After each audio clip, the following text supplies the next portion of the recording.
now tuned in to the cold, hard truth.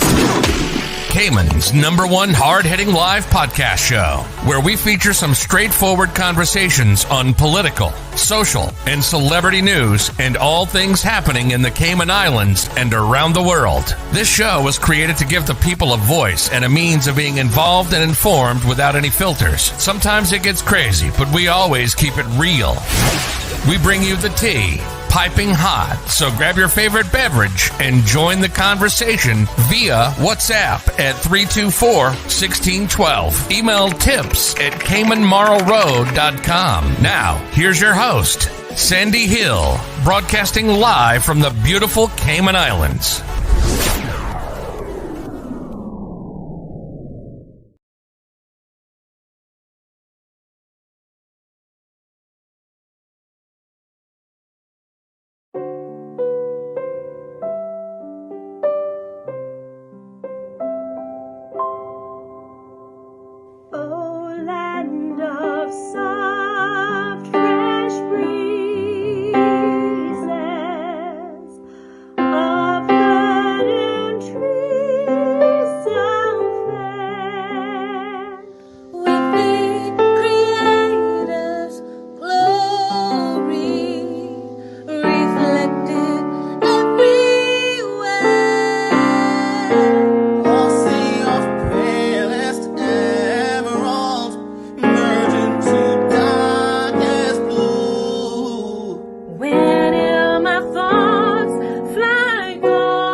Good morning, folks. How is everyone?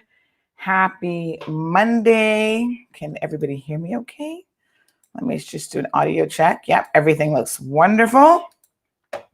Happy Monday. It is November the 23rd. Can you guys believe one more week? This is it. Next week, Monday is the 30th, and then we're into December, and the countdown for Christmas begins. So good morning to all of you. Thank you guys so much for tuning in this morning. Beautiful day. As you guys know, Monday mornings, we tend to catch up with what happened over the weekend. So I left you guys on Friday saying that I was going to go off to the doctor and see what was going on with my eye, because I had a little bit of twitching. And then I felt like on, what day was that? On Friday morning when I woke up, it had like a little bit of an indentation mark on the eyelid. So I did go by to the one right here in Countryside. They fit me in emergency basis. I was able to go by right away at 11:45 that morning. And thankfully, she didn't say anything serious. She doesn't think it's anything serious.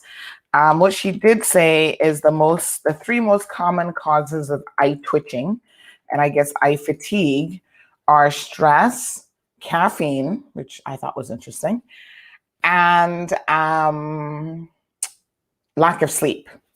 So I thought about it for all of a second, and I think I'm in that last category of lack of sleep. So we're going to do better in the sleep department. And in fact, I think I got a little bit more this weekend. Probably still not quite enough, but I did go to bed a little bit earlier. than usual. So I'm aiming for like a 10 o'clock bedtime. Kind of realistic, but most nights not really. Good morning to John. Good morning, Morna. Miss Bonalee is here for it. Marshall joining us from North Carolina.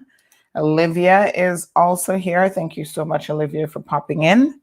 Now, where did I put my phone this morning? I feel like I'm missing my phone. Catherine, good morning to you. Hi, Larry. Jennifer is here, of course. Miss Beulah. Irvelyn. Where's Jake? Haven't seen Jake in a minute. Hi, Paulette. And John is making sure that he is checked in and here. So I hope you guys are doing well. I trust you had a wonderful weekend. I see lots of messages coming in. So by the way, there are some traffic issues this morning. There is a right lane that's closed after Spots Dock. And so someone messaged saying that there's going to be insane traffic coming in from the east side. Now, they were supposed to be redoing something with the traffic, like the flow of traffic. So I'm wondering if that's what it is this morning. I kind of think maybe that's exactly what it is. Because remember, they did advise us. I'm trying to remember. They've done this so many times that I kind of feel like maybe I missed an email that explained this. And then, did NRA put something up? There's something that went out, I think, recently regarding they're going to change up the flow of traffic again to try to help with traffic flow in the morning. I guess they won't know that until it actually happens, whether it's really going to help or not. Because Roadworks always seems to have these fancy ideas, and then it never quite works out for them, or the people, most importantly.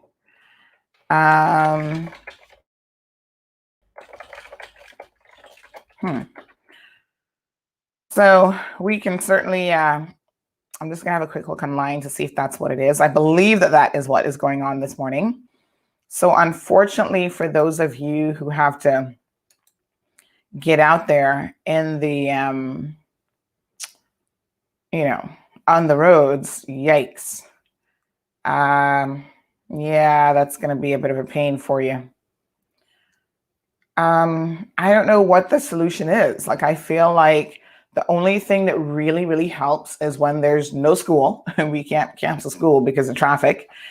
During COVID, it was fantastic. There were a lot of opportunities to see how it could potentially work. I think a lot of people were very pleased with seeing how that went. Like, it was just so much better than during regular times. I mean, COVID gave us a semblance of, oh, this is what life could be like without all of this traffic, right? So I'll check into that for you guys. But yes, I do believe that whatever's going on is a purpose-driven attempt to control the flow of traffic in hopes that they will be able to assist with the traffic issue a little bit. We'll see how that goes. Like, honestly, I don't know how well it's going to work. So it was a good weekend, I think, overall. No fatalities. I mean, it's sad when we have to measure a weekend by whether or not we had a road traffic fatalities, but there was nothing that serious. There was a serious accident last night, though, interestingly enough, that caused a lot of action on West Bay Road in the vicinity of, what is that area called?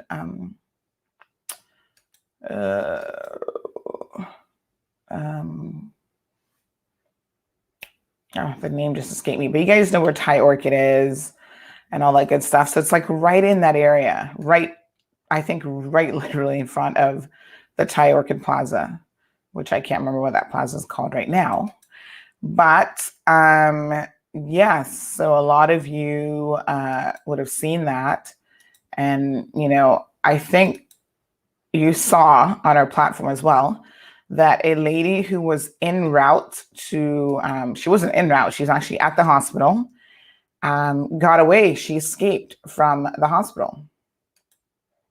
Well, she wasn't technically in the hospital yet.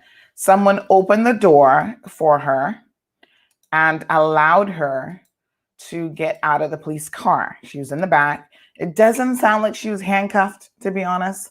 A lot of people are asking that. They're like, well, was she handcuffed? And it really doesn't sound like she was. So I think that they just opened the door, let her out, and she ran for it. It was rain. Most officers are like, I'm not about to get wet in the rain. So unfortunately, she got away. The police have not asked for any assistance in locating her yet. But as you guys know, as things happen, we've got eyes and ears everywhere. And so, yes, we were very much aware that she had gotten away. We'll check in with the police this morning to see if she's been apprehended. And if not, maybe they will request some assistance in locating her. Because, this happens a lot. People get away, they escape. The police kind of tend to wait to ask for our help. So a lot of times, I'm not sure what they're waiting for, because we have like the largest database of informers anywhere, it seems like, right here in Cayman Mall Road. The second we say, hey, the person's name is so-and-so, all of a sudden, they can be found. And so I always think it's interesting because they could certainly tap into that and utilize that resource a bit more. So good morning to Marshall. He says, well, I don't stress, or at least try not to. I stay away from caffeine. So I guess my eye twitches due to the lack of sleep. Well, she said that's the 3 most common reasons. But of course, I think it's always a good idea to just verify it with your physician, check it out. She couldn't say anything structurally wrong with the eye. But, there's probably the odd thing or two in between that could certainly cause that. But yeah, lack of sleep, you could definitely see how that would put pressure on everything, really. I noticed that with the weather recently, I've been having some sinus problems. Like every morning I wake up with a sinus headache. And so I'm trying to alleviate some of that as well with just heat, like putting a heat compress on my sinuses. Sherry wants to know, what about traffic on Saturdays? Traffic was crazy. Well, did I go anywhere on Saturday? I kind of felt like this weekend I mostly stayed home. I went out a little bit yesterday just to have lunch with some friends on Saturday. It's possible I stayed home and got some rest on Saturday, Sherry. So I didn't even know what's going on with traffic. Is it just because they've closed this one lane? Richie wants to know about garbage collection in West Bay. Nothing for 2 weeks. Wow. Richie, what part of West Bay are you in? We can certainly ask. So we do keep a list here of requests for follow-up things for the show. So permit me to add that to my list and see what we can find out. So garbage collection in West Bay, delayed for 2 weeks. This is not good. We saw, throughout last year and this year, even during COVID, they were struggling to pick up the garbage. And I have still yet to see why that is. What really is the issue? First, it was trucks, not working, equipment not working, despite them having acquired some new ones. They were breaking down. There was this, there was that. All sorts of things. And so then we were told that it was a manpower issue and there were some concerns there. So it does kind of make me wonder, what's the real deal here? Can we get some information, DEH? We will certainly ask for you, Mr. Ritchie. Everton, good morning to you, my love. How are you? Alice, how you doing? Thank you for tuning in. Michelle says 7 Mile Shops area. That's interesting, Michelle. I'm not aware of anything other than the accident. Oh, will you tell me where the accident was? Because that was 7 Mile Shops area last night. But generally speaking, oh yes, I think that's what she was reminding me of. Thank you, Michelle. Sorry. I was thinking for a second there that we were going back to Sherry's point about traffic. Gotcha. I'm on it. It's like, wake up, folks. It's Monday morning. Let's get it. Lulu, Cy from Fort Lauderdale. Ricky says on Garston Smith Drive. Okay, got it. We will certainly ask. I haven't noticed anything in Newlands, but I do know, Richie, that they are doing the bulk pickup, which I think they're using the exact same equipment, the exact same trucks. So I wonder if it's possible that maybe, just maybe, they are over extending themselves a little bit. We shall find out, because that's not the plan in terms of, you don't offer one service for the other one to suffer, right? That doesn't seem to be such a great idea. So we will inquire. Thank you so much, Richie, for asking the question. And I'm still having a look to see what the situation is with the traffic madness, so that we can get a fix on exactly what is going on there. And I know that for sure that they had some plans of trying to reroute. Remember, they attempted to do this before, and then it didn't work out too well. And then, I suspect they're trying it again. So let me give you guys a little bit of a nugget this morning in the rumor mill department. So as you guys know, on, was it Friday or Thursday, we did a report on this rumor that was in circulation about Mr. Kurt Tibbetts coming out of retirement and running for office again. Now, we spoke to Mr. Tibbetts and he said, nope, it's not happening. We also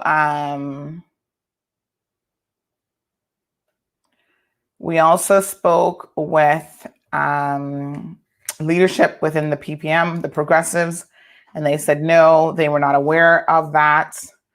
And so it seems like it is just a rumor. And that is what that section of CMR is about.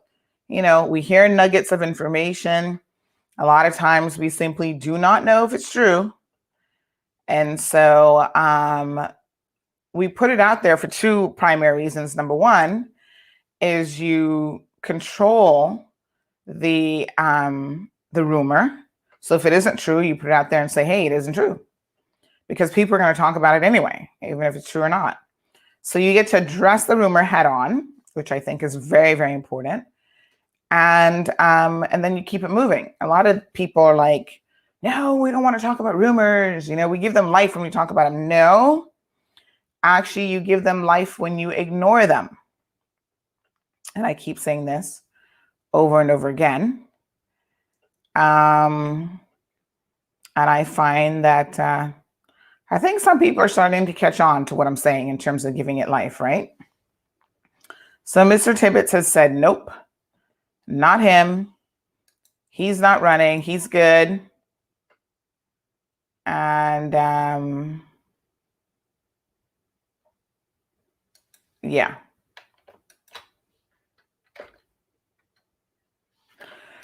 So I was just speaking to you guys about someone else. Well, I'm going to tell you another rumor. Do you guys remember this guy? Roy L. Carter? He was head of DEH.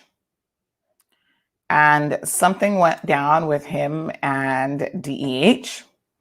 He was on suspension for a little while. And then I don't know what happened, but he was let go or resigned or pushed out, or, the rumors are that DEH government just let him go, which is what they tend to do. They place you in suspension and they say that they're investigating this, that, and the next thing. And in the process of that, the writing's already on the wall, basically. So he was let go in, I want to say, let me just double check the year that this happened. Was it last year or the year before? So he was gone. CMR reported on it August the 22nd of 2019. So we did a story entitled, "Where in the World is Roydell Carter?" And so we discovered that, according to our sources, he was out the door. Buenos dias, Elizabeth. Good morning to Miss Sue. So here's that story in case you're interested in going back and having a look at it. Oh yes, Roydell is out the door. That was back August of last year. Well, rumor has it that he is planning and running in the upcoming election. And we will soon be verifying this as much as we can. So, yes, I don't know what it is about civil servants who have left the civil service, but a lot of them feel the necessity to throw their hats in the ring. It's kind of one of those things, like if you had a fallout with government where government says you were not doing such a great job. So this was a rumor in August, we heard it, and then September the 19th, the government actually confirmed it. Chief Officer Jennifer Ahern confirmed that he had opted to retire from the civil service, but she gave no other details. Now, we do know that the DEH was under investigation. Something about this whole overtime thing again, which, they were investigating over at the HSA. But I think in this case, it was a little bit different. It was a question of overrun of overtime. So in other words, they were spending way too much money in overtime and still not picking up our garbage. This is why I just thought of him when the garbage question came in. And it reminded me that I'd heard this rumor a couple days ago. So yes, so the rumor is in circulation that he is planning to run for public office in the district. Take a wild guess at what district, folks. I feel like people are coming out for certain districts heavily, and that makes me wonder, why is that? Do they actually believe that those particular incumbents are ready for the pickings? Or is the district popular for another reason? Like, why is Prospect such a popular district? Seriously, why is everyone and their granny deciding to run in Prospect? Right? Isn't that a question that you're probably wondering? Because Prospect already has, is it 4 or 5 people? We've got the incumbent, which is Austin Harris. We have Frank McField, who's declared. We have Michael Miles, who is declared. And we have Sabrina Turner, who's not officially declared, but we know nonetheless is going to be running. So the question I have is, and I feel like is there somebody else? Is there a 5th person? Well, 4 so far. Who knows in the end what it might be?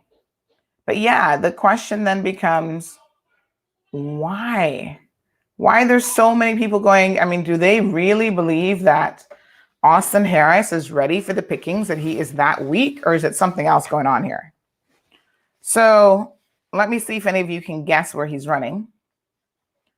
Sue says he's running for East End. No, he's not. The interesting thing about East End is I know for sure East End will have one challenger who has ran before, but Roydell is from East End. So I know a lot of you might logically think that, but no, he's not running for East End. Nope. Irvlin, he's not running for Prospect either. Red Bay, no.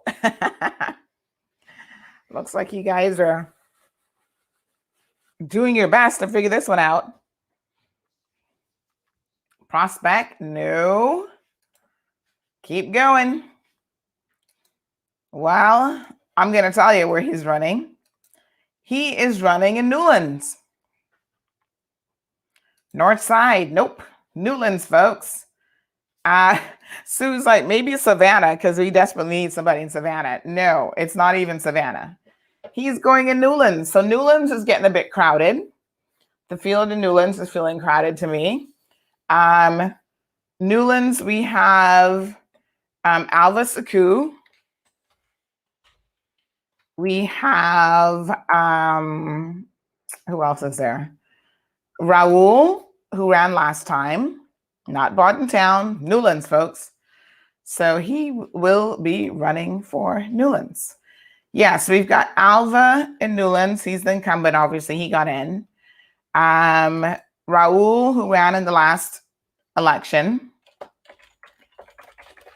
I forget Raul's last name right now. Is it Rodriguez? It could be. He's going to be running. And then we also have rumors afoot that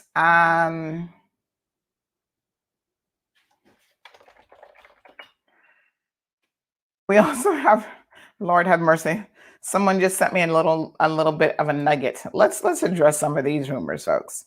We are definitely going to address this one coming up here next, because boy, some people need to take 5 seats, not 1 seat or several seats. Gonzalez, thank you, Lulu. So he's going to run again.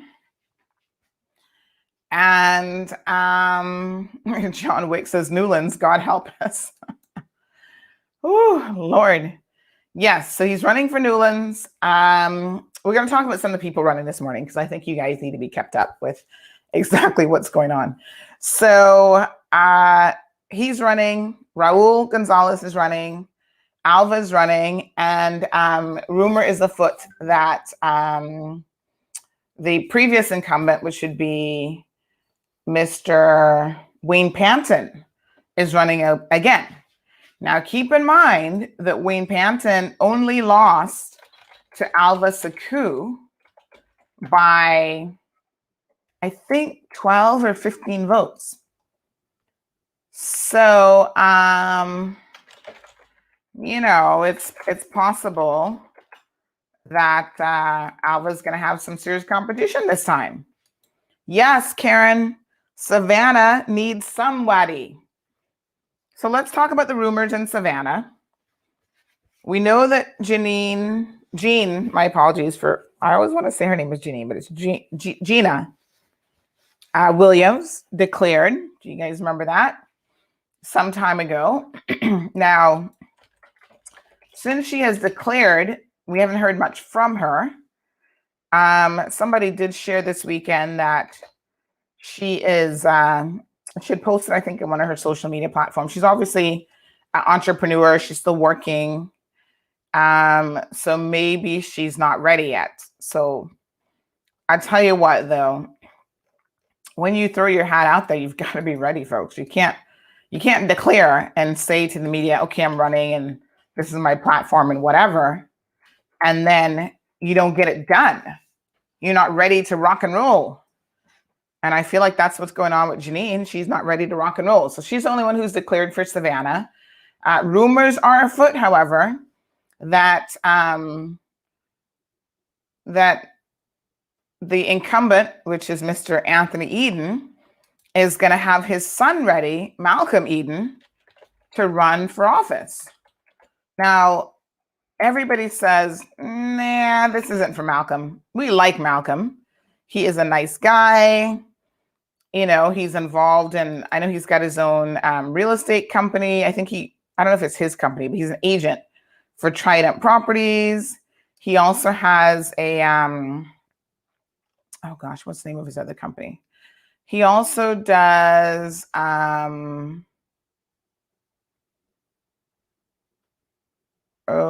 he has another company that does like high-end electronics installations and whatever. They were in Governor Square. He has an MBA in finance. And according to his bio, he's been involved in real estate since the 1990s. I think at one point he worked for SEMA, but then he left SEMA to go do his own thing. So everyone's like, yeah, I mean, he's a nice guy, but I haven't really heard anyone like too excited about him running. So let me just pull up his picture because maybe a lot of you guys don't even know who he is. So his hat might be thrown into the ring as a replacement for his father. Now, I think that that's kind of interesting that someone is going to retire, hopefully, and then they tell you, well, here's my replacement, which just happens to be their son.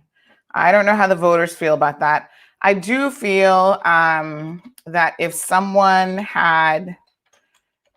the voters had a real choice in Newlands, someone viable, someone vibrant, someone with some ideas on how to resolve some of the issues, including traffic, then maybe they could, I mean, for sure, Anthony is there, like he's solid.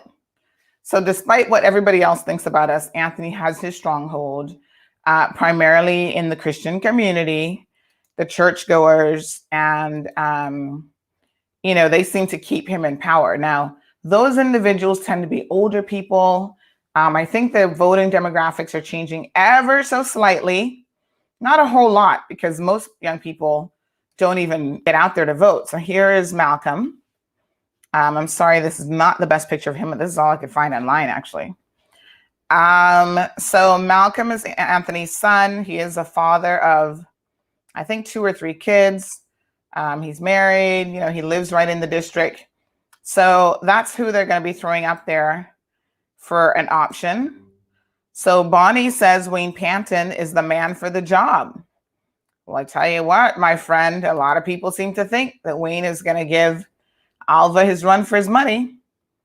So I think Alva needs to be ready because Wayne has been doing a lot.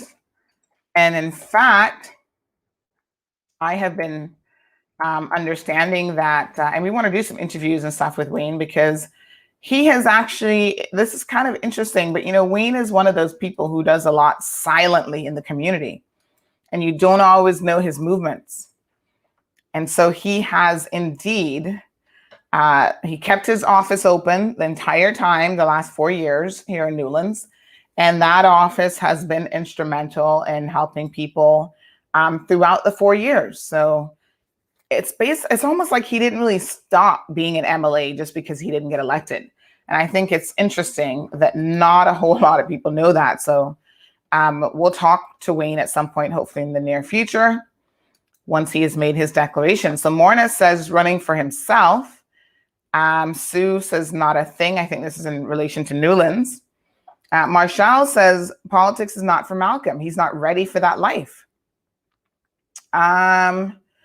In fact, I think with Malcolm, maybe he's not even really interested in that life. You know what I mean? You ever get the sense that, that's not what someone wants to do. Maybe his father is pushing him in that direction, but Malcolm just seems really low key. Like, you know what? He doesn't want to be dealing with people and their handouts and their requests and blah, blah, blah. He's just like, listen, leave me alone. I'll do my real estate thing. I'll do my high-end electronics. And then, it is what it is. That's the feeling that I get from Malcolm. And mind you, let me preface that by saying I've not sat down and had a significant conversation with Malcolm in years. But I don't see him being out there. I don't see him ever talking about any issues. I mean, at some point, a politician or wannabe politician has got to be willing to put themselves out there in a very real way. yes, people are going to scrutinize you. They're going to talk about you. They're going to dig into your personal life. And if you don't want those types of things, then politics isn't for you. But you got to get out there. You've got to put yourself out there. You've got to go door to door. You've got to meet constituents. All of these things have to go on. And so Sharon says that what has Alva done since he's been in there? Well, I'll tell you what he has done. He has been a vocal voice for the anti-domestic partnership bill. That is one thing that he has done. So I suppose if you're a proponent of that, maybe that will mean you vote for him just for that reason. He is a backbencher, so he will argue that there's not much that he can do. But I think Sharon, Alva has some work to do for sure. And this is why I keep telling people, incumbents do not ever need to sit back and think that they got it in the bag, because they would be most disappointed to know that that is certainly not the case. Now, in terms of Georgetown Central, I mentioned to you guys that there is a rumor afoot that Kurt Tibbetts, and this is how the rumor goes, right? So the rumor said that the Progressive has nobody that they feel like they can put in Georgetown Central that will actually take out Kenneth Bryan, because Kenneth is pretty solid. Now, I would never say nobody can be moved, but as strong as you get for a freshman, a one-term individual, then yes, I think Kenneth is solid. That doesn't mean that you need to sit back on your laurels and think that, nobody can take you out. That means that you have a good foundation. And, you just continue to work your base. The PPM probably hasn't gained a lot of support lately, but, they do have people who, I guess, no matter who they run, they would vote for them and not vote for Kenneth, no matter how unqualified the person is. So this rumor came about that they were going to throw in Mr. Kurt Tibbetts, bring him back out of retirement and throw him into the mix. Now, I found it hard to believe when I first heard the rumor. I'm like, that doesn't make much sense. I mean, first of all, it really would say to the voting electorate that PPM, the Progressives, is beyond desperate to bring your former lead of the party out of retirement in order to take on a freshman like Kurt Tibbetts, Georgetown Central Kenneth Bryan, speaks of a level of desperation that I found surprising when I first heard the rumor. And in fact, I thought to myself, Kurt Tibbetts was in there for 25 years. He's had his turn. What would be the point of bringing him back? So the rumor was like, no, he's not going to run for public office. I mean, he's not going to run for a cabinet position. He's not in the running for anything like that. So he wants an easy, ease me out of retirement kind of thing, right? So bring me back easy and I'll be okay just sitting in a seat. I'm thinking, no. Listen to me. There is no such thing as a walk in the park for politicians anymore, or they shouldn't be. We should be holding our politicians accountable. And that accountability means that even if you are not a member of cabinet, you need to be out there busting your butt and working very hard on behalf of your constituents and on behalf of the people of this country. So you should not think just because, I'm not going to have a ministry, I'm going to have an easy life. That's the problem now. We're paying you guys $8,000 a month as a regular MLA. Now you're going to be MPs. And I'm sorry, but if you don't get that you're supposed to work in more ways than one, policy decisions, so on and so forth, then this ain't the job for you folks. Get up and out of there. And so we don't want someone to come back out of retirement who's just going to take it easy and collect money just so that the PPM can make their numbers. That's not a reason. And I can assure you that Mr. Kurt Tibbetts has said to us, not him, that he helps where he can. He continues to work on a smaller scale in his community, and he's more than happy to do that. But he has no interest in an active political presence.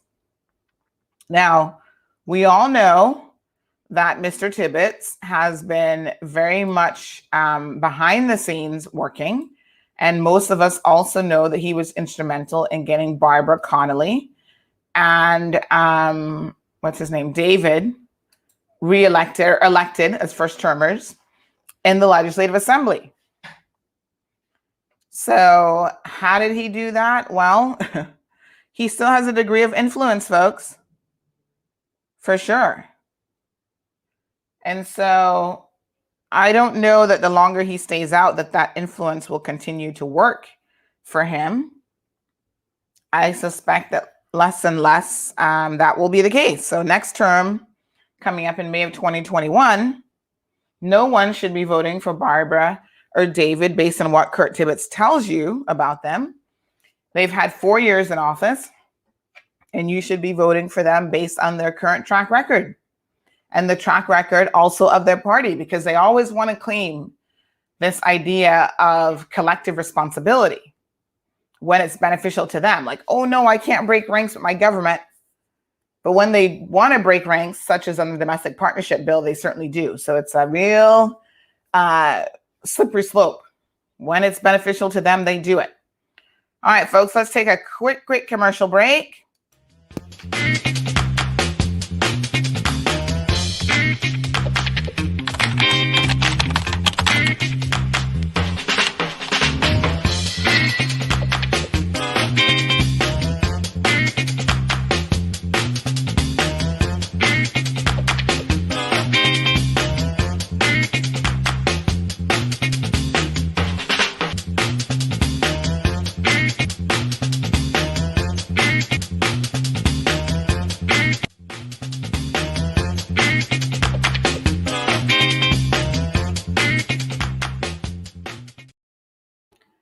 All right, folks, welcome back. So Kurt Tibbetts has killed that rumor. He said, definitely not him. Quite a few people are saying, Sue's saying that there should be an age limit, as well as maybe a term limit, which someone mentioned earlier. That would be interesting. In American politics, imagine if they had an age limit. Joe Biden certainly wouldn't be in there. He's going to be he just turned 78 recently. So he would be the oldest president in American history. What would be the age limit? Now, listen, age is one factor. Mental acuity is another factor. And just good common sense and comprehension and all these other things are other factors. But here's another rumor. This, instead of Kurt Tibbetts, is who they're going to put to run against Kenneth Bryan. So who is this young man? This is Frank Cornwall, I think is his name. He is currently the, this is quite funny actually. He is currently the Premier's political analyst. So he replaced Kenneth Bryan. Remember when the Premier fired Kenneth Bryan before the last election as his right-hand man, his political analyst, because Kenneth was trying to defend a woman against her boyfriend who was beating him up, and the police, I think they kind of got confused when they arrived on the scene, and they thought that Kenneth was the aggressor. And so Kenneth might have, in the heat of the moment, used a profanity or something at them. So they charged him, and it went to court, and it was his trial and the whole 9 yards. The judge said, whatever, nothing recorded on your record. Yes, that you did it. Yes, it happened. There was a little scruffle with the police, but clearly the circumstances don't warrant you being penalized. So before, boy, I tell you, sometimes, folks, you have got to remember the chain of events to really recall some of the actions by our supposed elected officials. So let me refresh your memories here. Okay, so before Kenneth even had his day in court, before he was elected, my apologies, before he had his day in court and before he, had a trial in the whole 9 yards, Mr. Premier at the time decided to get rid of him. Now, keep in mind, you're saying to yourself, all right, Kenneth is a young man. He was actually trying to defend someone. He does have a family. He's got 2 girls and a wife, and he's trying to support his kids and whatever. And so before he has a court date, Alden McLaughlin decides to fire him as his political assistant. At the time, he claimed, oh, it looked bad, reputational damage, yada, yada, yada. Okay.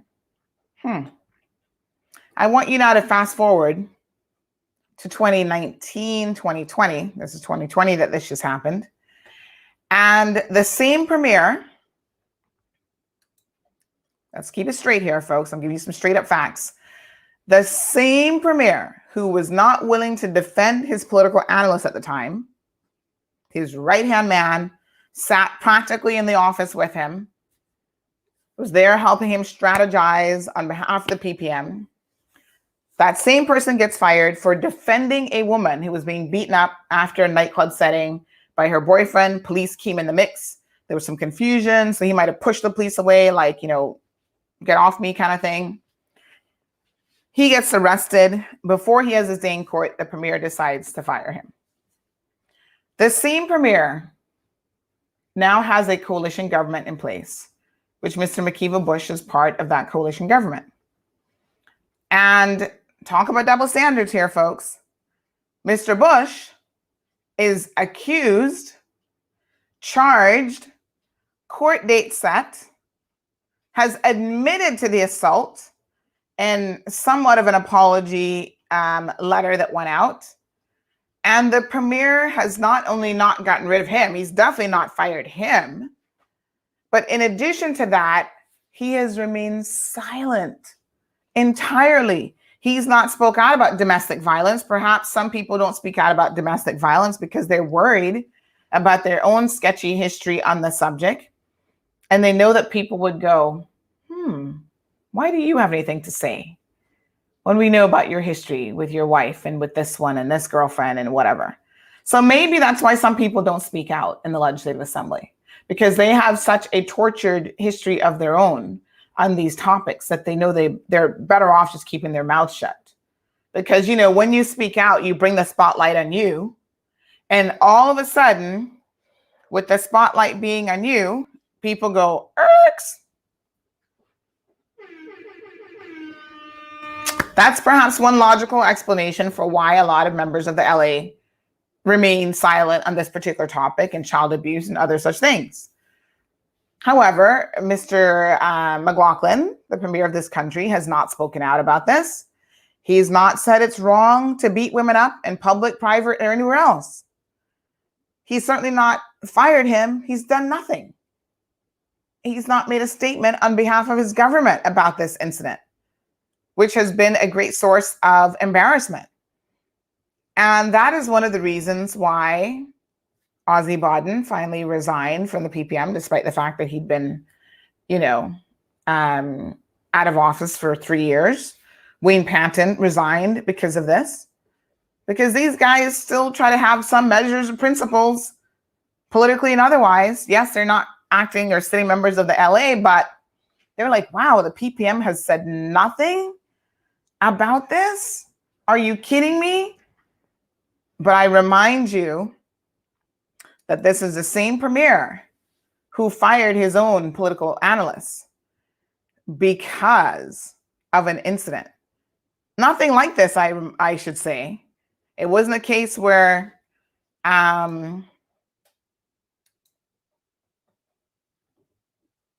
it's not a case where Kenneth actually did anything wrong to the woman by any stretch of the imagination. So their current response to this situation, good folks, is this is the replacement. So this was Kenneth's replacement when Alden fired him. So interestingly enough, at the time, there was discussions within the party and outside of the party that the real reason that Kenneth Bryan got fired by Mr. Alden is that Kenneth was making some strides on the street. So in other words, he was out there working his butt off in the districts and really making some headway. And that headway was making the premier uncomfortable. Yeah. And so the real deal is he got fired, not because of the police incident. That was just a convenient excuse for the premier to have done so at that time. But he was making the premier uncomfortable with everybody in Georgetown Central, and different areas talking about, oh, wow, Kenneth is out there. He's in the district. He's doing a good job, et cetera, et cetera. So he fired him. He hired Frank. Frank is out there doing his best, I suppose. Now, Frank has a very interesting background, and we look forward to dissecting some of that once Frank makes an official declaration, because I can tell you, quite interestingly enough, this is where CMR gets some nuggets of information. There's little fresh-faced Kenneth. He looks good in that picture. I can tell you that Frank has got some stuff in his closet that he might want to sort out, that we are very much aware of, because the story came to us with all of the evidence. And the only reason we didn't publish it is because it involved a child. And so a lot of times we are keen to protect children in this community as much as we can. And so when someone brings us a story, we might say, let's think about the child. Is this in the best interest of children? And if it isn't, then we might just sit on a story for a bit. But when you decide to run for political office, it is the kind of story that becomes one of importance, because it says a lot about you and your character as a candidate. So yes, he's going to run against Kenneth. So this will certainly become very, very interesting. That's the talk on the streets in any event. There's been no official declaration as yet. And so one of my sources has said that Frank Cornwall is out and about. He's planning on running for Georgetown Central. He's been helping people in Central as we speak to fix up their homes. And he's got different people hired to try to help him with some of that. So I guess maybe he's thinking, well, the formula worked for Kenneth Bryan, where he went from, the political analyst of the premier to successfully taking on Georgetown Central and winning the seat. Marshall, however, and not just winning the seat, but beating who at the time the PPM, the progressives, thought was a shoo-in, which was Marco Archer. Quite spectacularly, the PPM did not expect Archer to lose. So Marshall says, good Lord, where is Frank going? He needs to go sit down somewhere. He's not going to work out in the LA. Sue chimes in, wish Heather Barden would run in Savannah. At least she gets out there and helps the local people. It's interesting about Heather, and I have heard mixed information about Heather. I don't know if she's decided this time or not whether she's going to run. But I do understand that her heart's kind of not in it. So I think that it takes a lot, like I said earlier when I was talking about Malcolm, it really takes a lot out of you to put yourself out there for political office. And, maybe Heather, she's been the manager at Wayne's office there for the past 4 years. Maybe she's good enough working in that capacity. Less headache. I don't know. She just probably doesn't want to be bothered. So I don't know Sue, my apologies, if Heather will be running or not. But guess what? It is November the 23rd. Nomination day is coming up in January. So I think we're hearing more and more about other people. And so it's time for people to tell us what they're doing, one way or the other. Don't wait until nomination day and shock and surprise us. There's also rumors afoot that certain people run in order to pull away votes from people. And so the PPM will say, oh, you know what? We know you're not going to win, but here's $10,000. You're unemployed anyway. So here's 10 grand. Run just for the fun of it. We'll cover your cost. And then, you kind of split the votes. And splitting the votes tend to help the incumbent. So I thought it was funny. Let's be clear. The premier didn't fire him when he was, it's not an elected official. He was working as political analyst, which is a political appointment, basically. So when McKeeva got in, I forget who he had as his political analyst. I think some guy from West Bay, but it's kind of like a consolation prize. Like, hey, you ran for political office before, which Kenneth did. You didn't get in. We'll give you this side job as a result. And, you make $5,000 a month, $6,000 a month, whatever. You do what the premier says, and then that's it. Now, the funny thing is with Kenneth and Alden, there's been a lot of bad blood, I think, between them because of this whole situation and how it was handled, right? And of course, like I said, they didn't think that he had a chance in hell of getting in and beating the incumbent, who was Marco Archer at the time. And remember, this is the first time they had one man, one vote. But sure enough, he did win. He was political assistant. That was the proper position. I was just having a look here. So Kenneth was political assistant to the premier from 2013 to 2015. And remember, after he fired him, Kenneth went and worked briefly as a co-host on, I forget who he was co-hosting with. Was it with Woody? I can't even remember. Maybe it was with Woody. So he was co-hosting over at Rooster for a little bit. He's a former reporter, anchor, and political journalist with Cayman 27 from 2008 to 2012. And yes, he's obviously now the representative for Georgetown Central. So this would have been, Atlas, just to be clear, 2015. So 2015 is when Alden fired him for defending a woman out at a nightclub. So he, there he is. And now the replacement political assistant, Mr. Frank, has decided that he wants to come out and take on Kenneth. Well, I tell you what, that ain't gonna happen, Frank. I hate to tell you. Now, you guys know, CMR, this is my podcast platform. These are my personal opinions.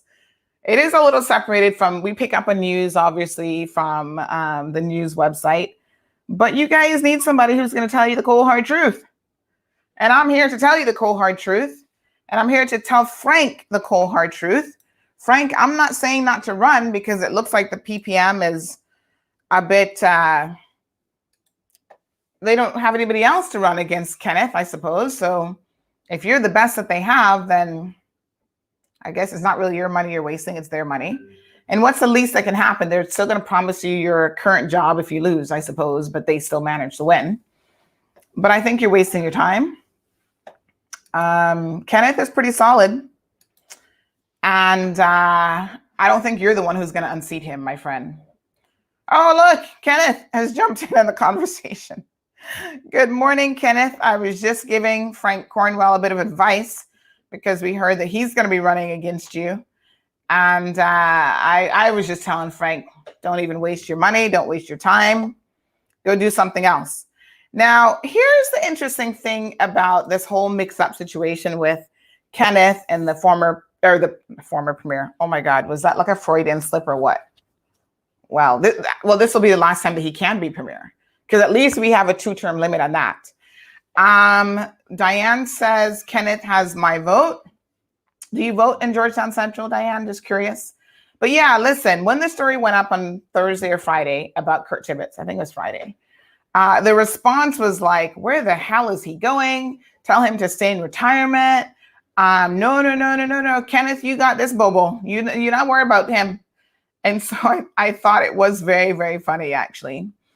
And then what is also very, very interesting is, Kenneth has always been a proponent, and I suppose it's because of his own personal experiences with the judiciary and with the court system, and how it cost him his job, really, with the premier, because the premier was not willing to wait until the judicial system had an opportunity to work or not work or whatever. Kenneth, when it comes to McKeeva Bush, has always taken a position that whenever Mr. Bush has been accused of something, whether it was slapping somebody's ass in a casino in Florida, and those charges were eventually dropped, or here back in the Cayman Islands of assaulting a woman, Kenneth has always said, let us wait to see what the court says. Now, Kenneth knows that him and I diverge on this, because I think that everyone is innocent until proven otherwise. However, there are certain cases where it's such a public display that there's no doubt about the facts and about what happened, and to be fair, Mr. Bush is not the only person who's assaulted someone in a public manner. Mr. Austin Harris assaulted a former girlfriend at a party, and people saw that, and people had to intervene in that situation as well. So it's very similar in a way. And the difference, however, is Austin took full accountability and full responsibility for his actions eventually, and said, listen, I have a problem, anger, alcohol, whatever it was at the time. I'm getting help for this. I'm getting counseling. This is something I'm working on. And so even after that incident, people gave him a chance in the last election at the polls. And by all accounts, he has adjusted his behavior. I've heard some really good things about some behavioral changes from him. So listen, no one is perfect. We sit here in judgment and our high horses, which we do with politicians, but I appreciate that none of them are perfect, and they certainly come with their own issues. And yes, there are times when we have to forgive, never forget the behavior, but there are times when we say, okay, let's forgive and try to move past this. But I think there has to be a genuine effort for the person to get help. And if an individual has a personality flaw, and I want to make this very, very clear, because some of us do. So we can't help ourselves. We can't help but be ignorant and belligerent and violent towards women and all these other things, right? If we have that kind of deep-rooted issue that has lasted for 20, 25 years or whatever, maybe one has to accept that that is not something that can be fixed so easily with that person. And so the proper thing for them to do is, in fact, to step away from political office so that they can become a better person. And I know that's a hard pill to swallow if you are in politics, but it's the right thing for some of those guys to be considering and for them to be doing. So Cameron says, tell the truth, Sandy, you like gravy over your rice. Not true. Not really. Not really. I mean, rice can be pretty bland by itself, but we're here for the tea. You know how it is. We're going to tell you like it is here. But I'm not really much of a gravy over rice person. Like, I've never understood people who can sit down and just eat rice with gravy. I'm like, no, I need my meat. Give me the meat, folks. Andy, good morning, honey. How are you? So nice to see you.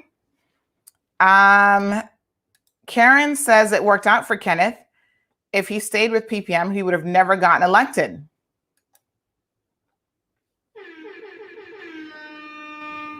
Karen, that's all I can say about that. Shots fired.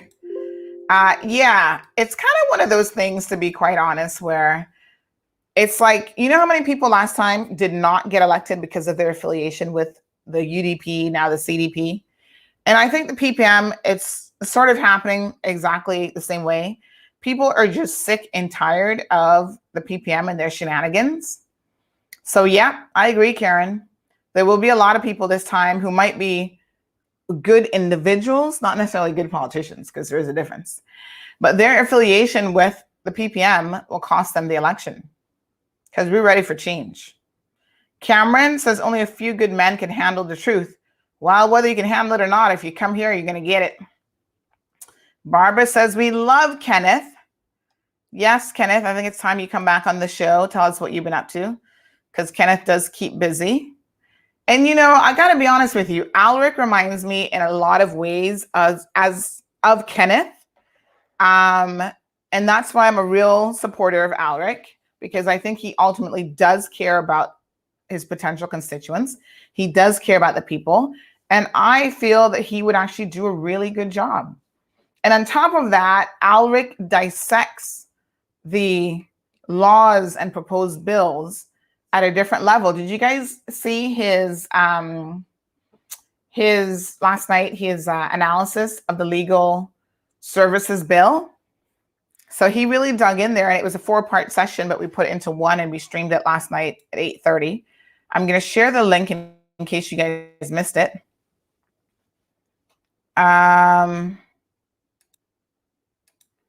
So let me just see here.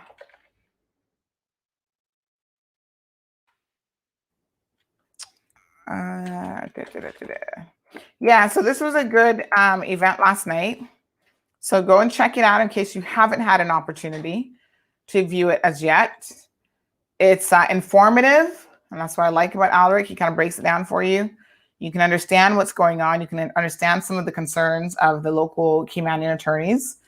So I would say definitely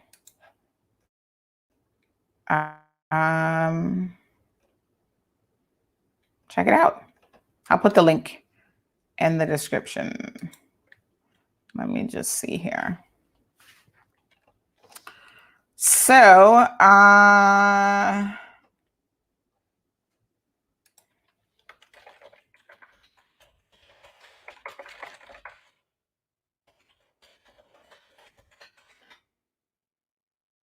right.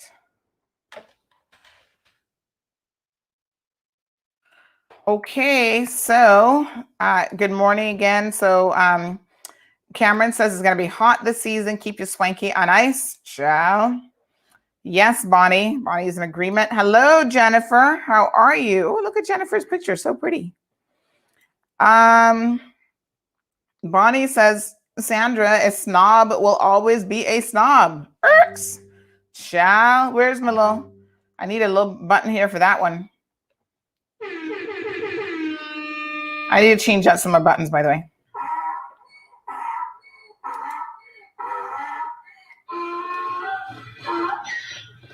Good morning, Miss Darlene. Thank you so much. Aliana says 2020, no to Alden, no to McKeeva, no to the cronies, no. The bootlickers, no to coat tailors. Yes, speak it, speak it.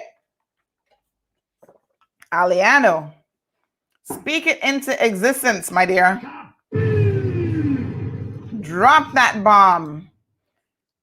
In case you missed that memo, folks, people are fed up. Yes, coat tailors. Those are the people who were dragged in by Kurt Tibbetts. Barbara and David have been doing what exactly? Now, let me be very clear. I actually like Barbara as a person.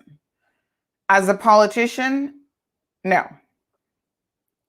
David, no, no, and no. So we need to start galvanizing our efforts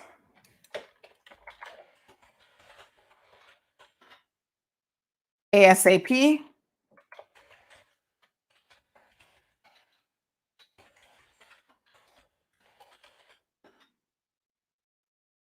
And I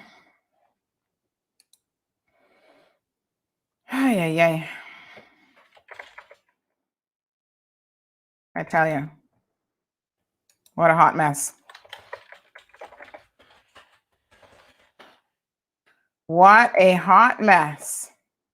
So 2020, May 26, 2020 is right around the corner, folks. It's going to be here in tutus before you know it. And so here at CMR, this is your election headquarters. We got the SUS, we got the facts, we got all the news in between, and we're going to tell you what is going on. So we've heard of some other people who could potentially be running.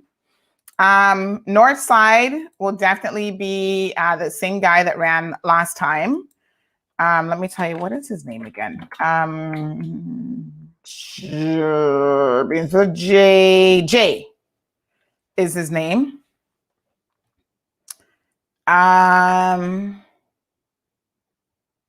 So yes, he is running again. So we'll see if he has anything fresh or new or anything to go up against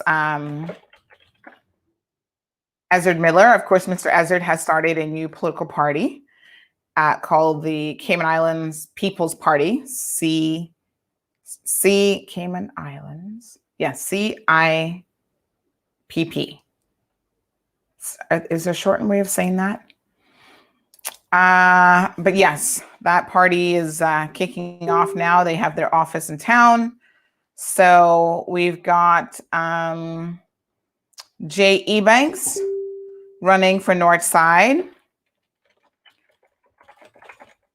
And we have,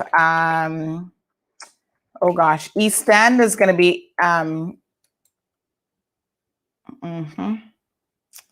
me tell you now, East End will be, the names. You guys need to get out there if I can't even remember your names right now, because seriously, that means you're not on the tip of my tongue if I cannot remember your name. Who's the incumbent for East End again? Arden McLean. And he will definitely be challenged by, let me see here. I'm going to tell you guys. He's ran before. Where are you?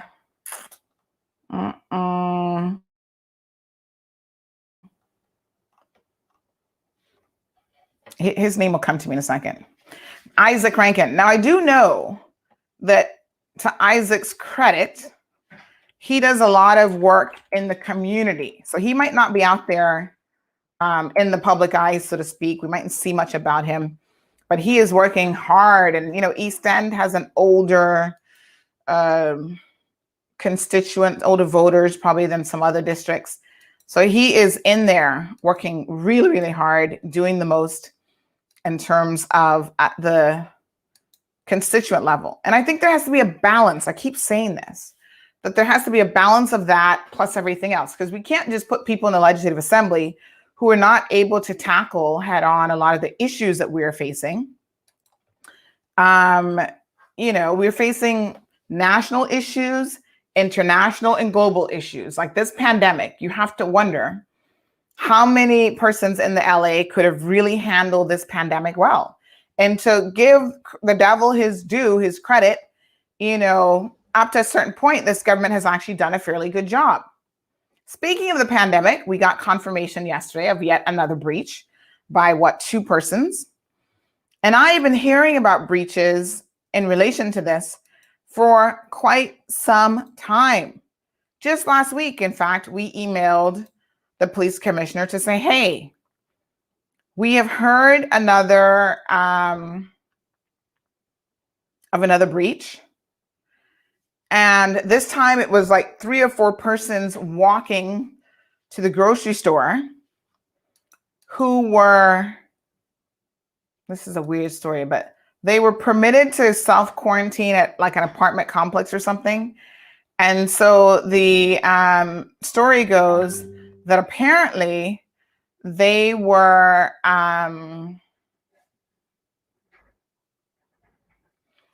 hungry and they didn't have food sorted out for themselves. They weren't aware of delivery options. Hot mess. So all of this has come in as a potential reason why they decided it was a good idea to go out and about on the street to the grocery store. Now, my source had said that they were picked up by the police and we contacted the police. The police said they didn't have any reports of that, so they didn't know anything about it. So, well,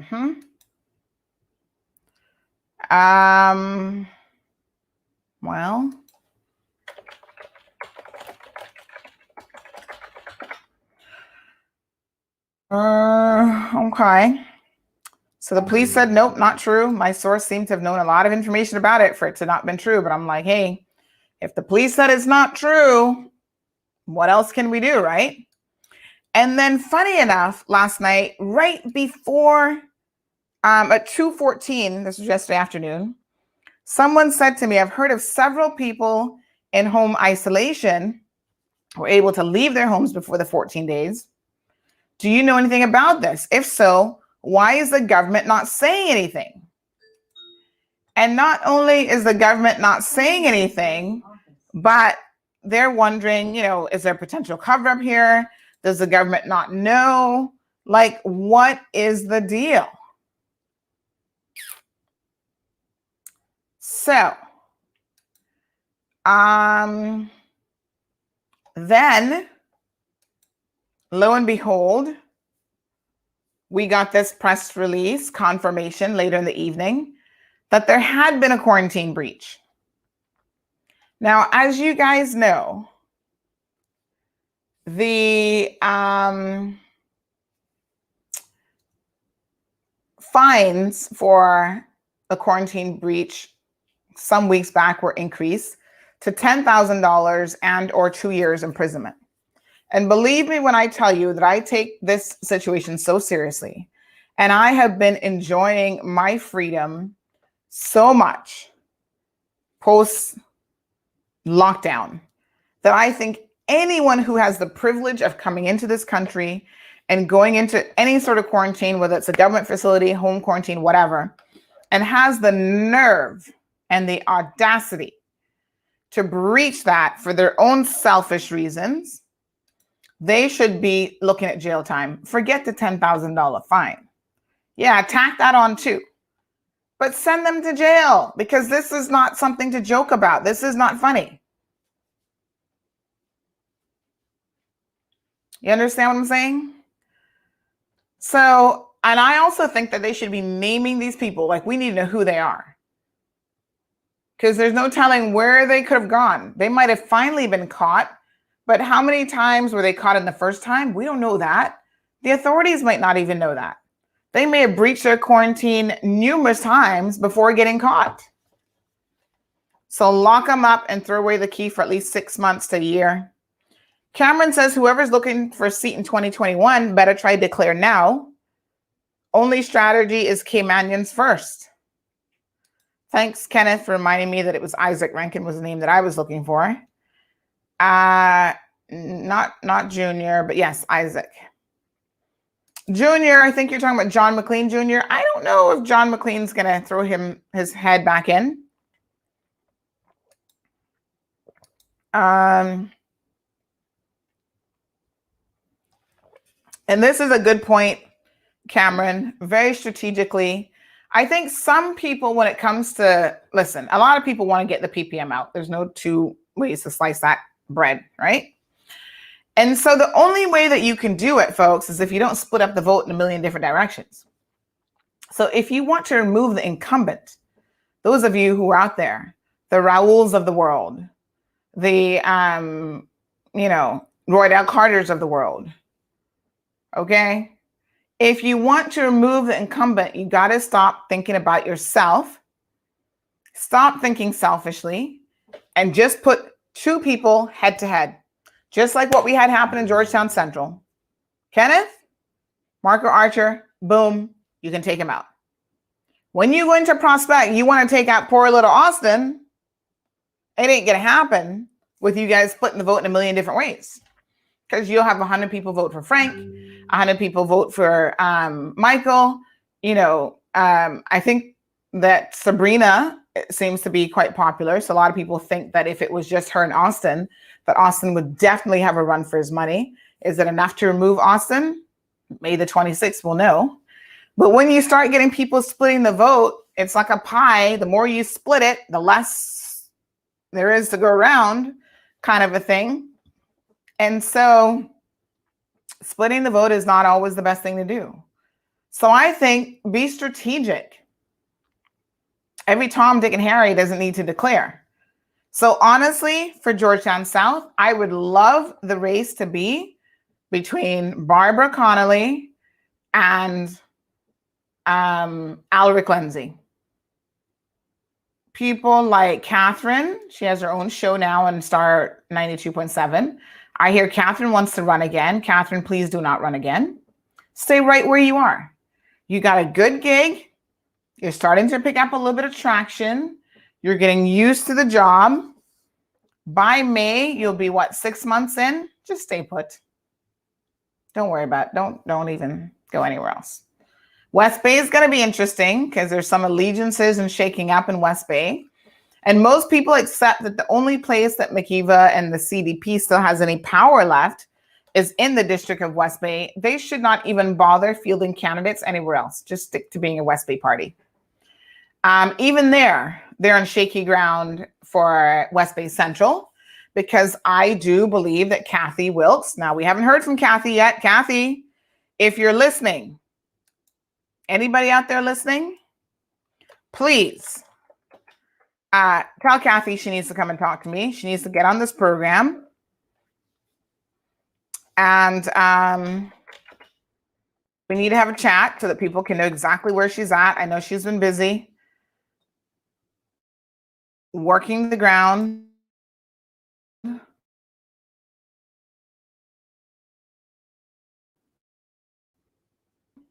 More than just going door to door. That is an aspect of it. That is a component of it.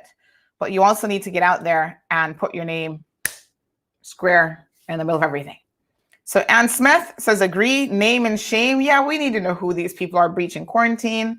It's not cool. We're not going to condone this kind of behavior. And in fact, I'm trying to keep an eye on the court list so that when they go to court, I can let you guys know who they are. The tricky thing with them is when they go to court, it is after they've obviously come out of quarantine. And, because of, given the fact that all of the people who have been testing positive recently are people, travelers who are coming in. This is why it is so risky for them to be doing what they're doing. So I do try to keep a look at the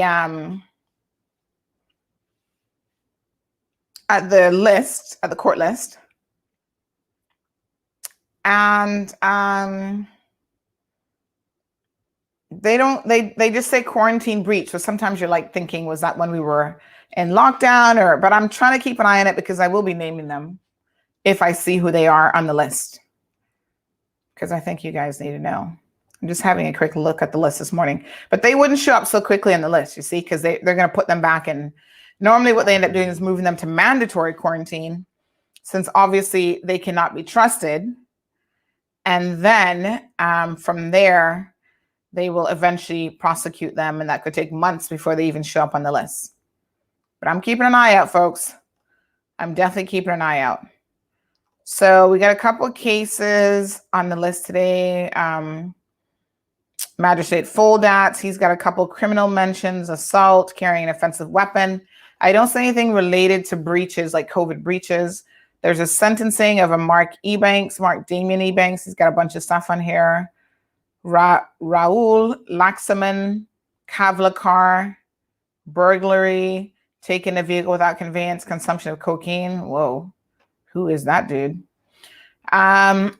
Sometimes I look at these cause lists and I'm like, damn.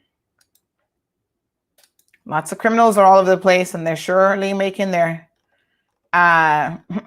themselves be heard. By the way, this week, speaking of the court list, I am back on Thursday. So please mark your calendars, the 26th. I do have my sentencing hearing at, let me double check now. I think it's 2 p.m.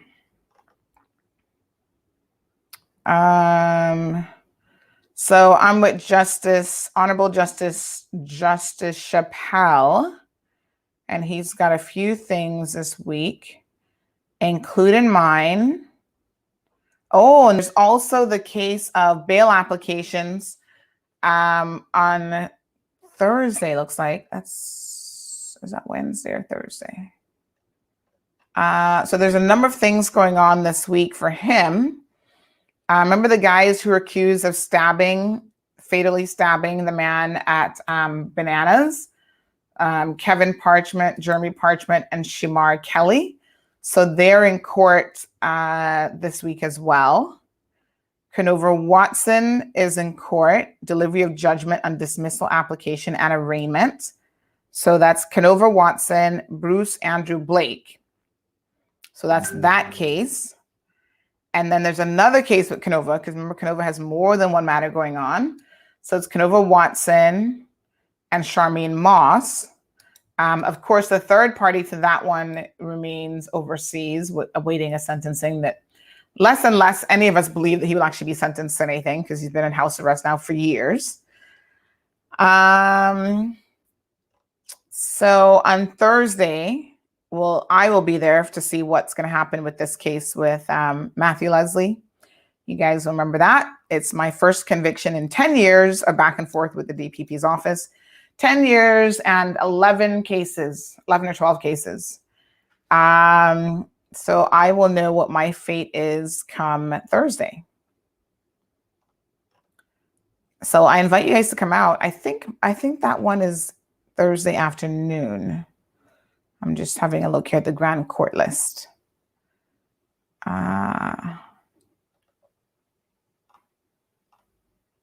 It's 10 o'clock on Thursday.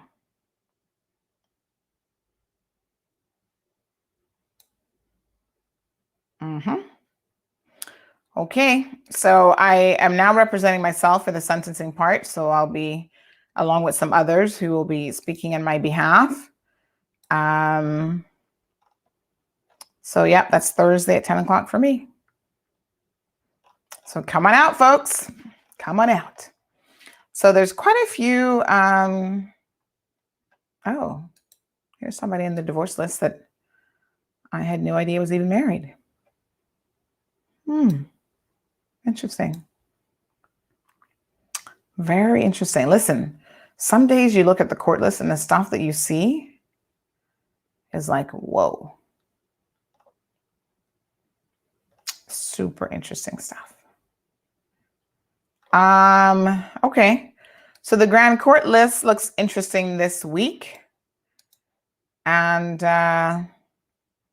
of course, there's different summary courts. So there's Magistrate Foldatz. He looks pretty busy today. He's got a number of things. National Security Services. Who's National Security? They're in court for failing to pay overtime. By the way, speaking of overtime and pension and these sorts of things, folks, please be reminded that the pension holiday is still in place until the end of December. There was someone who was getting paid recently who informed us that their employer had taken out their pension. And I'm like, the pension holiday is still in place. So no, they shouldn't be doing that yet. Of course, the pension emergency withdrawal, that's over, but not the pension holiday. They extended that one for an additional 3 months. So that'll take you until the end of the year. So make sure you know what's going on, folks. You know the rules and what's in play right now. And, you are keeping up with what is happening. Lots of people on the traffic list, lots of DUIs. My God, the traffic list is like 8 pages long. Driving without insurance, careless driving, driving without being licensed, DUI. Whew. It's a long list. Lots of people on that list, folks. I don't know if you guys are drinking more because of COVID, but please, once again, you're taking the lives of other people in your hands, and we don't want it in your hands. All right, so Daisy says, Sandra, you run. No, Daisy. The beautiful Daisy, by the way. We have had this discussion before, and that's not in the cards for me, but I appreciate that. Lulu, thank you so much for the prayers. I do appreciate it. I love your profile picture, Lulu. Kathy, there you are. Yes. I'm ready when you're ready, girl. I was born ready. I am ready like Freddie. I'm born to do what I'm doing. That's why I'm not running, Daisy. Shadeen Spencer says, even though there's a pension holiday, you can still contribute if you wish. No. What you can do is you can make extra. How did they word it again? Hold on one second. I'm going to tell you. But they have made it where basically there should be no contributions taken out. I think someone can do like extra payments or whatever they call that. But the regular pension payments, no. So let me just see if I can remember all the details of the pension holiday. All right, so pension withdrawal extension unlikely.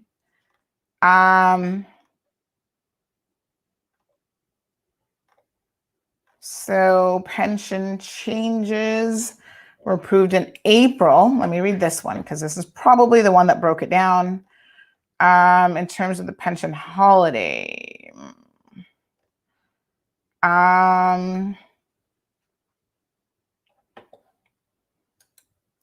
You know what is interesting about the pension holiday thing?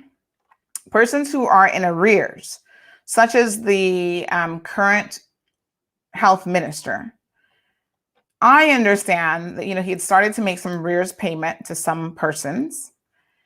And apparently, he now thinks that this pension holiday gives him the ability to not pay their arrears during this time, which actually isn't correct. The pension holiday is for your current employers. It wasn't like, I must say though, during Hurricane Ivan, right? You had to be in good standing in order to apply and get the pension holiday that happened at that time. This one, they didn't do it that way. They made it across the board. So it was actually a mandatory pension holiday. This is what I'm telling you. You couldn't opt in or out. But what they did do is, I believe, allowed you to do like the extra payments, but not the regular payments. So folks, you can go back and look at the pension holiday withdrawal, National Pensions Amendment Law. That was April of 2020. And you can certainly have a look at that.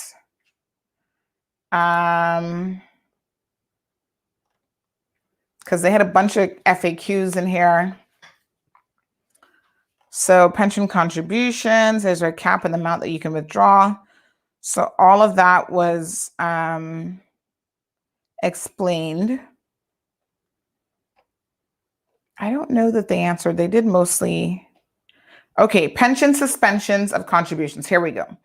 What is the time frame suspension holidays? So the suspension of pension contributions is from April the 1st through September the 30th. Now, Cabinet has extended that until December the 30th, so 3 additional months. What do you need to do in order to participate in the suspension? The pension holiday is automatic for all employers and employees, including self-employed persons. As a result, there is not an application process. Employers and employees may, however, agree to continue making contributions, and those amounts would be considered voluntary. So remember, when you do your pension contributions, there's actually 2 different categories. So there's like additional voluntary pensions, that's like kind of separate. And then there's the mandatory ones. So what they're talking about here is this agreement, if you agree to do it, that is falling into that other category of pension contributions. So yes, employers and employees may agree, but what was happening in this case is the employers were just taking it out, and that can't happen. Now, the thing about it that I don't get is if you're already dealing with pensions that are in arrears. So Section 4, how will the pension holiday impact any delinquent contributions? Employers with delinquent pension contributions at the start of the pension holiday will remain liable for the delinquent amount and the occurring interest. Although the payments will be deferred for the period of the pension holiday, the employer remains responsible and payments are due to resume once the pension holiday has expired. So I guess the minister can stop those arrears from 12 years ago. But in my mind, why? That would be the ideal time for him to catch up, unless there's so many people that he owes to. The catching up might take a while. I don't know. But in my mind, that would have been the perfect time for him to have caught up with these arrear payments. So we know that one person has received their payments that they've been waiting on for years, but they, are still waiting on additional payments. It just seems so unfair. And meanwhile, that same minister is living a fly life, kids in private school, throwing parties for the district of Bordentown East, doing the most. Unbelievable. So Marshall says national security is that guy Wayne. He used to be a police officer years ago. Well, Mr. Wayne's in court, whoever he is, for some labor-related issues. Darlene says, what's the latest on Fidelity Pension? Well, right up until the very end, Fidelity Pension continued to not pay people on time, nowhere near being on time. There are people up to last month and this month who were still waiting for payments from August. So all I can tell you is I'm hoping and I'm waiting to see the legal department charge them hundreds of thousands of dollars in fines, and somebody should be going to jail. So Shardine says, yes, that both of them have to agree. Thank you for clarifying that. El Rey, what's up? What is AVC? I have no idea what you're talking about there. Lulu, you're welcome. Oh, yes. Voluntary contributions, additional fund. Thank you, El Rey. I was just like, what the heck is ABC? Yes, that's correct. It goes into voluntary contributions. Got it. Appreciate it. You guys are on the ball here for Monday, especially. Marshall says Wayne Belafonte. That's his name, the guy from National Security. Oh, okay. I didn't even know that he had a security company. Interesting. Well, folks, you got to be compliant when you decide to be a business owner. That's all I can tell you. Get on it. So we'll keep an eye on the breach situation. Fidelity Pension, still a hot mess. Oh gosh, look at what just showed up on my birthday announcements today. My friend Godfrey Harris McLean. Do you guys remember Mr. Godfrey? He passed away a number of years ago, but for some reason, my I guess I've just not deleted this reminder. My Outlook is still reminding me that today would have been his birthday. Oh, little Godfrey.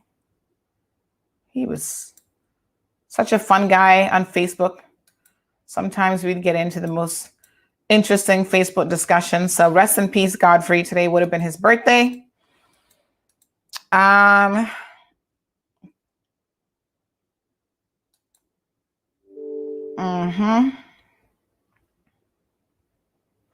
So the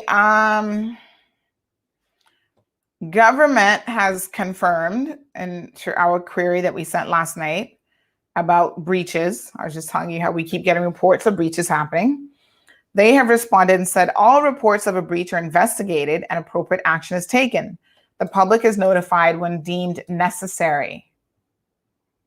So, when deemed necessary tells me that the public is not always being notified.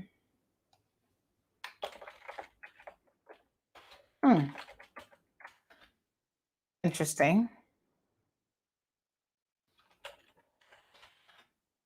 When deemed necessary. I would think every single breach would be deemed necessary, but that is an interesting choice of words. And so now it makes me believe that probably not. Somebody else was sending me a picture of a lady walking around the complex exercising when she was supposed to be in quarantine. It's like these people don't get how quarantine works.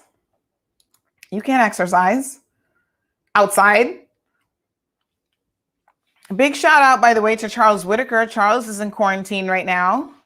I think he might be coming up in his final stretch. And he shared with me last week that it is really difficult being in quarantine. You do kind of go a little bit stir crazy. But, that's a good time to get into a new TV series, to read a book, to do something. But going outside and exercising, walking up and down the neighborhood, going to the grocery store, those are not really the type of things that you are permitted to do. All right, we've got about 15 minutes left in the program. Why don't we have a look at some things that are happening in the world around us? Because, of course, we do not live in isolation, folks. There is a lot going on. So shout out to Plastic Free Cayman. They were out and about this weekend doing their Pirates Week cleanup. We'll put that up on the website a little bit later on. Well done. President Trump is on his way out, but he continues to fight to the most. And the Pennsylvania challenge, so his legal team, which is headed up by, what's his name? Giuliani. They had filed a bunch of lawsuits all over the place. When you got money, you can afford to do that. Frivolous lawsuits. And so a Pennsylvania judge has said, this lawsuit is beyond frivolous.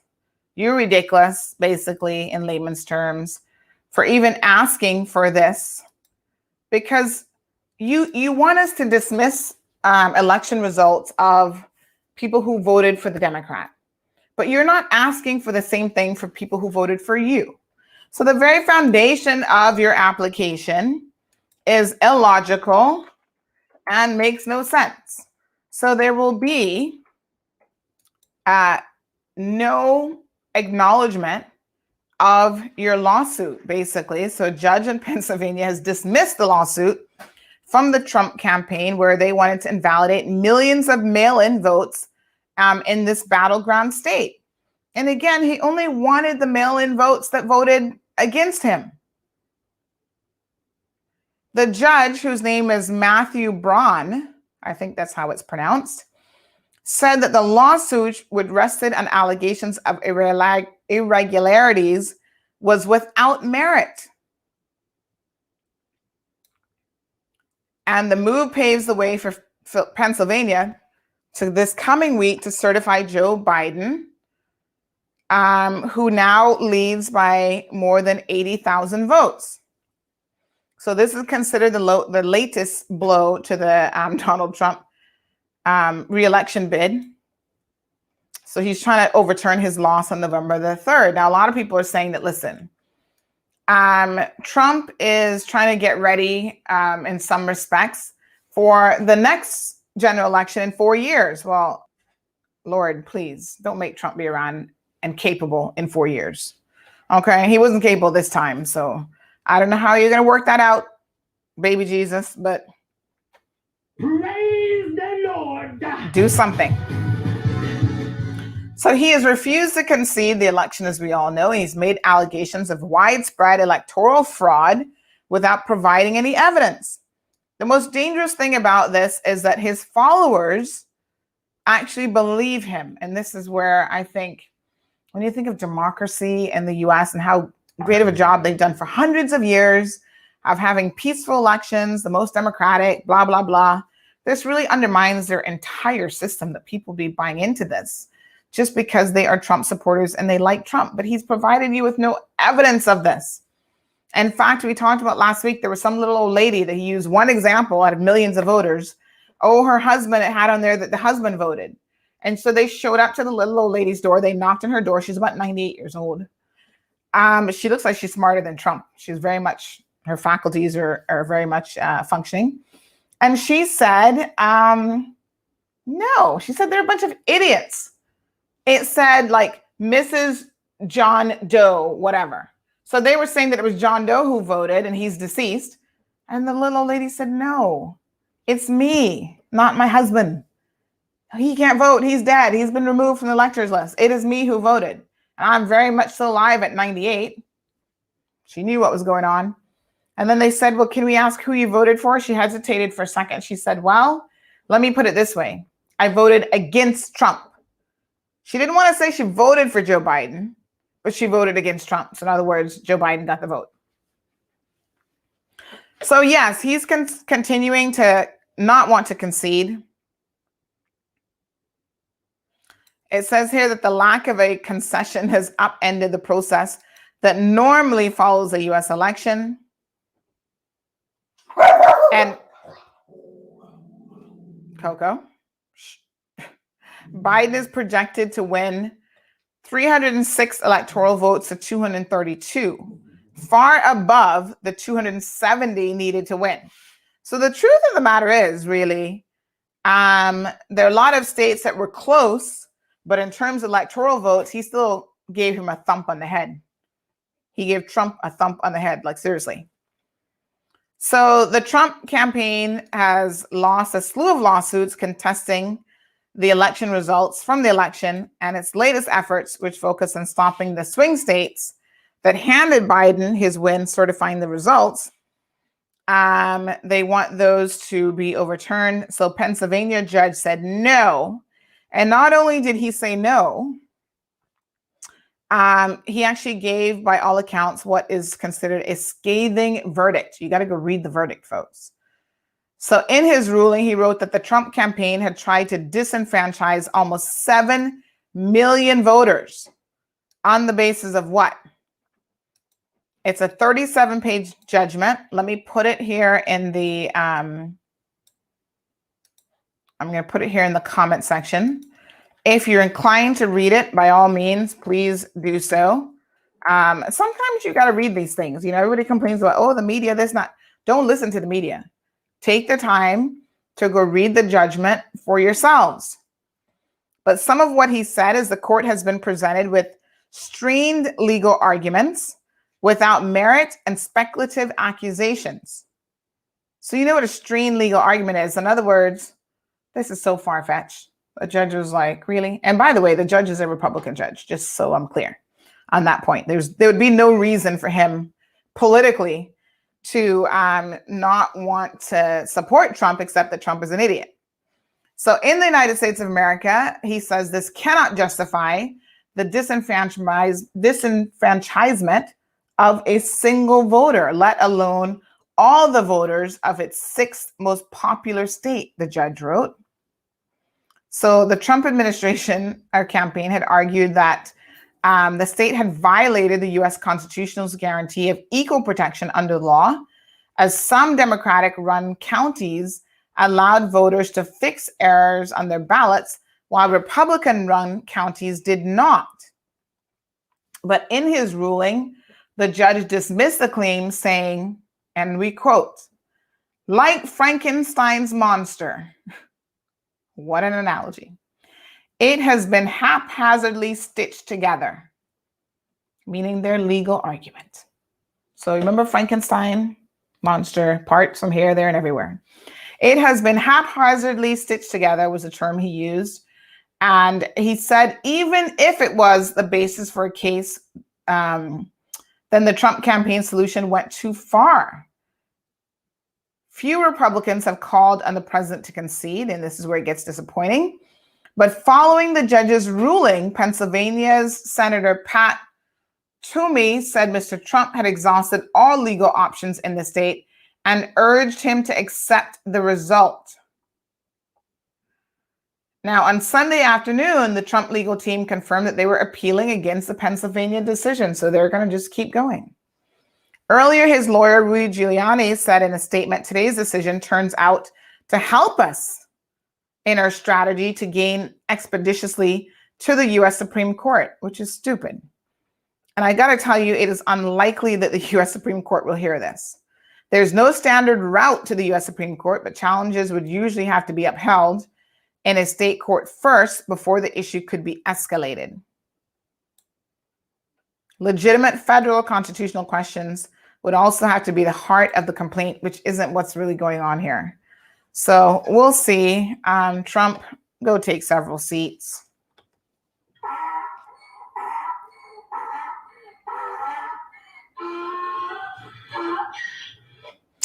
So in the state of Georgia, they were recounting. Remember, they were doing a hand count, and they confirmed that Biden won the state with a hand count. And Trump still wants it counted again. Lord Jesus. Michigan, there's going to be a 2-week delay in certifying the results. That's what the Republicans want. They want to request a 2-week delay. It's just stupid, and it's absolutely ridiculous. And to be honest, after this election, the Americans can never say anything about anybody else voting in a Democratic election ever again. You know, when you have countries like Russia and China where it's all rigged, certain countries in Africa, Latin America, South America, the US has always been like, oh, the people have to decide. Democracy has to win. But we see, based on their own results this time, democracy has won. Biden won the popular vote. He won the electoral vote. And still, a sitting president is refusing to concede. We'll see how it all works out in the end. But you will never, America, have the ability to talk to anybody else about fraudulent systems when this is what you're allowing to happen. I'm sorry, but I've lost a lot of respect. And I know it's not every single American because, like I said, despite getting millions of votes, Trump still lost by millions of votes as well. But the Republicans, wow, it's shocking. Carol says, why is it a secret? These people should be named who are breaching quarantine. All their hard work going to be ruined by selfish people. And I could not agree with you more. So Cameron says, democracy, the Russians stole the 2016 election. Well, you know, Cameron, we were saying this last week. They took a lot of measures this time to make sure that there was no external interference in the US election. And funny enough, as a result of that, the Russians have been attacking US hospitals and a lot of their databases and their computerized systems, which has meant that some US hospitals have not been able to treat patients, even chemotherapy treatments, because of these Russian groups being unhappy about not being able to sway the election. So, you know, listen, Trump is erratic, but the Russians liked him because he played right into them and some of the things that they were willing to do. Although he's so erratic that it's hard to predict. 1 minute he likes you, next minute he doesn't, as with the Chinese. You know, he sings their praises and then, oh, well, we're going to put certain sanctions in place with China. So I think even China, they're like, damn, we can't keep up with this guy. We never know from 1 minute to the next, realistically, what he's going to do. So even to them in the end, they're probably like, Lord, just give us something else. Sue says some of these people who quarantine in their homes are the worst. They think that they can do what they want to do. So speaking of self-quarantining, Little Cayman and Cayman Brac have now been opened up to that option. And so on Friday, the first flight went in, and we got some video footage and stuff, to the Brac, and they went home. Now, what I found interesting is they had a police escort, but they were able to get into their own vehicles. But I guess if they're going straight home, the idea is you're not interacting with anyone. Hopefully, no one's going to get into your vehicle after that.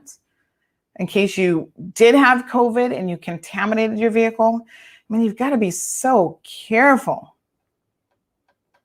The whole thing makes me uneasy, to say the least.